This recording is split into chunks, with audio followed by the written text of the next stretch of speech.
Hey, what's up and welcome to Hack My Growth. Today we're going to be talking about what to do with all that data we have. Are you looking to grow your business but you're not sure where to start? That's where we come in.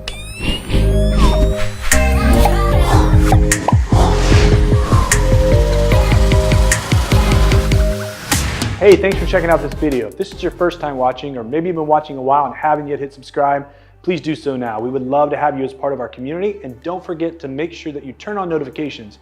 That way you can be alerted every time we create a new video. So we're going to be talking about what to do with all the data that we gather and everything that we're collecting.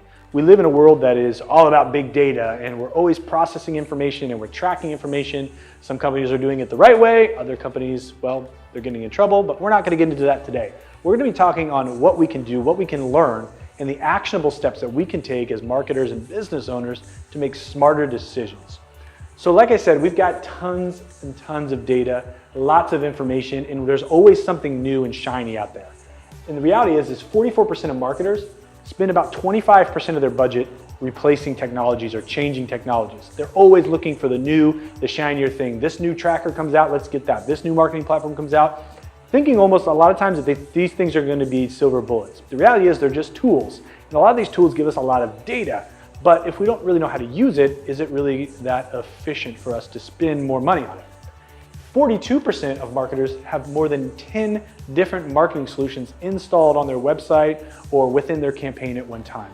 This is lots of bits of information, and a lot of times these platforms don't talk to each other.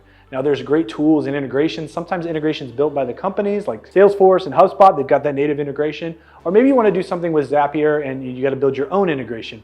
This is great, but again, now we've just got all this different information talking to each other. Now, there's a big difference between information and knowledge.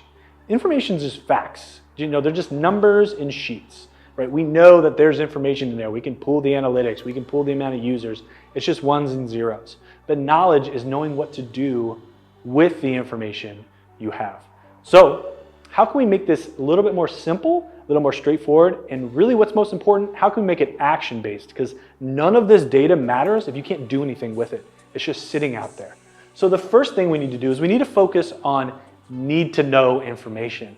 It's easy to get wrapped up in vanity metrics that make us feel good, something like open rates, right? If you're just looking at email open rates, you're wasting your time because that doesn't really tell you much. It tells you that somebody opened an email.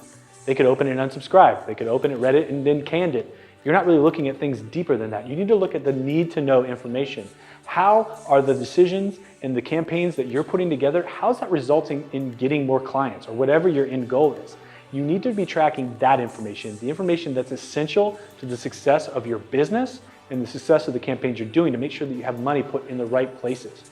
That nice-to-know information is cool, and when you got some extra time on your hands, go ahead and dig into it and feel good about the things that you're doing. But the reality is need-to-know information usually gets left behind because sometimes it doesn't make us feel as good. But we need to be paying attention to that because that's what decides whether or not we're having success. The second thing is we need to focus on quality over quantity. More is not always better. Yes, you need a large enough sample size to understand if it's a trend or not, but sometimes you can just get more for the sake of getting more. It's not going to tell you anything new. If you have high quality data, you're collecting it correctly, you're doing the right things, you should be able to make a decision based on good quality data without having to get tons and tons and tons and tons of just poor data, or maybe adding things into your data sets that you really aren't going to, that's really not going to help make a better decision. It can just confuse you or add another variable that you don't need in there. The last thing you need to do is focus on one task at hand. Now this is an area that I practice every single day because I believe that I can multitask. But as we know, and as science will tell us, we don't really multitask well as human beings. We don't have that functionality. What we do is we're very good at being distracted. Now, if you want to know what's actually happening, you have to slow down, turn your cell phone off, turn off Twitter, Facebook, anything that's distracting you, and focus on what you're trying to figure out. And start to look at the data, look at how it's tied to your KPIs, and then make an informed decision on what to do next. I promise you, if you stick to these 3 focuses, you'll be able to put your data back to work for your business, which makes it that much more valuable and allows you to outsmart your competition. If you got any questions, please comment below. And until next time, happy marketing.